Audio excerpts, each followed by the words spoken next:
We now take a close look at a supplement called Lami9.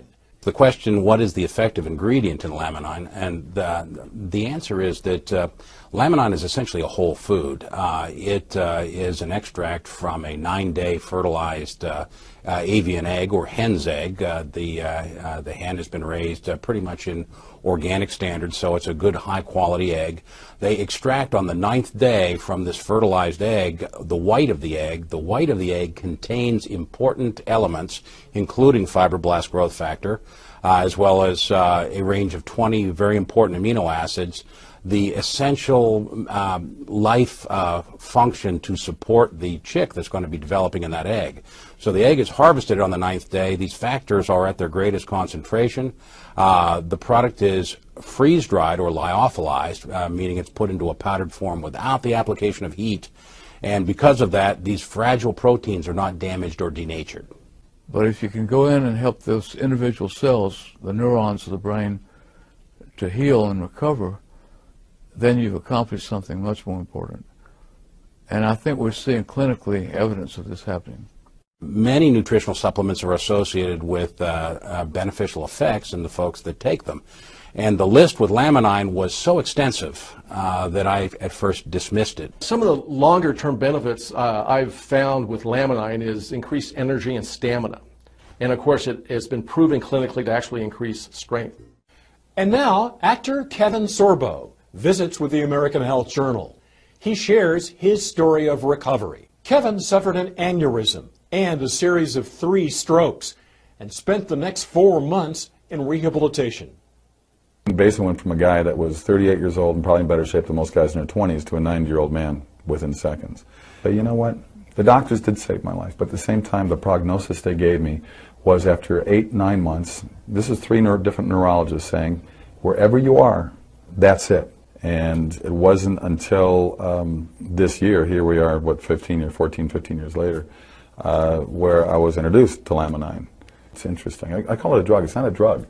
It's like a vitamin. It's like a pill. It's like a supplement. And I have found it to be rather amazing in terms of just lowering, the mood swings, or feeling more alert, to feel more alive, to feel like there's positive things going on when Hollywood's such a negative business.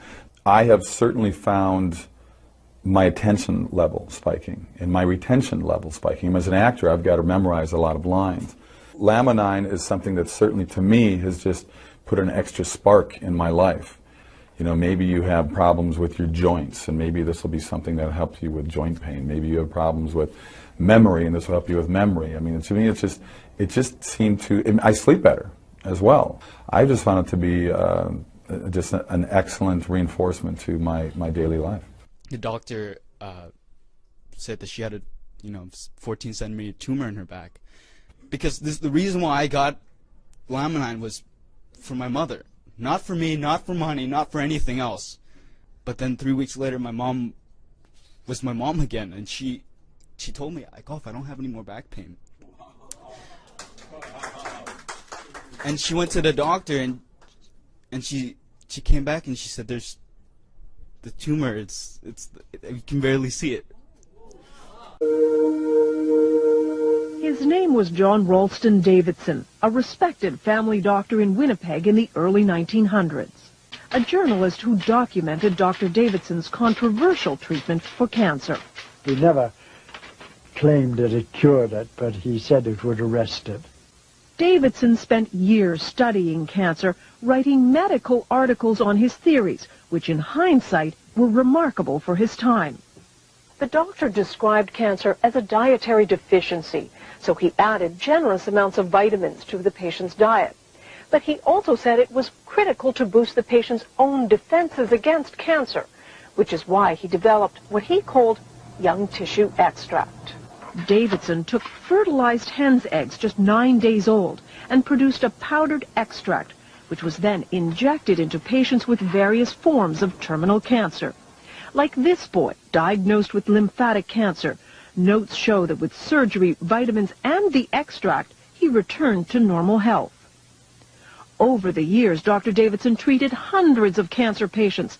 They all said, the ones I interviewed, all said that it had benefited them tremendously.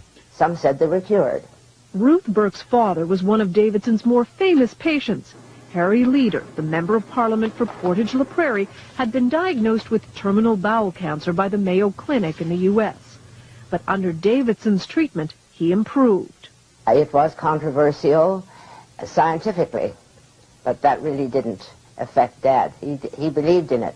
But Davidson's medical colleagues thought the treatment was useless and repeatedly refused him research money. It's as though they'd been instructed by somebody, well, just tear him up, just tear him up. And they did.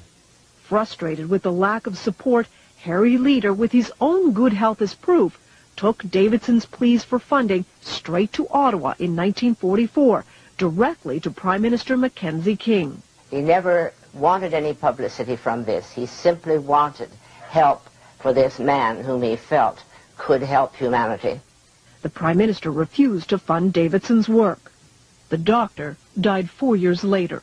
He would die pretty well of a broken heart, if you know what I mean, because he had not been recognized. His cancer treatment thought to have died with him.